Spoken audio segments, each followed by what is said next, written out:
external candidates bring lots of fresh perspectives and potentially new ideas. And as we go through these questions and attributes that you have to consider, we're going to give you pros and cons of each, because there is no right answer to that.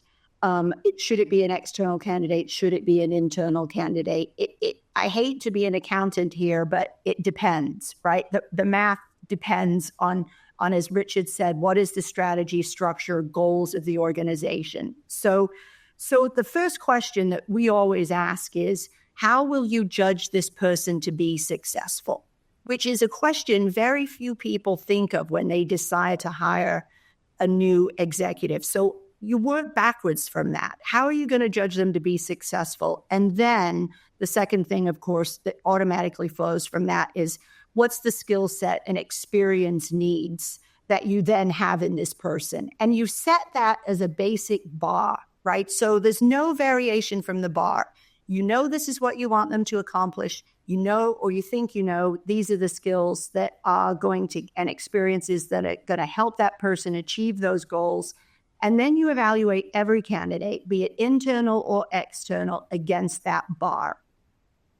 So if you hire a search firm to do nothing else for you, if the cost is an issue, then hire them to do the work, the hardest part of the search, which is helping you assess your organization and then helping you set the bar that you're going to measure every single candidate against. And once you have that, it's kind of hard to go wrong unless you let internal politics take over. Richard, let me turn it over to you I have a couple of other thoughts, but let me ask you your thoughts on this. Well, I think the distinction between internal and external candidates is, in a way, it's the one you know and the one you don't know, but the one you don't know may bring in competencies, skills, experience that are missing from the strategic needs of the organization.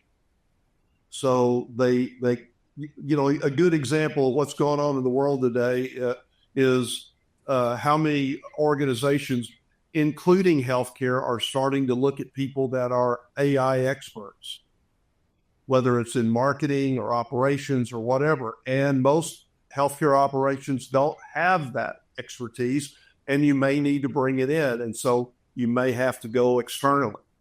The internal candidates, the question is, are they ready? Are they prepared? What have you done to help them be prepared? I think that if you don't have a good leadership development process in your organization, the likelihood of them being ready is lower. And if there are not a lot of internal promotions, then the motivation for an employee is going to be less.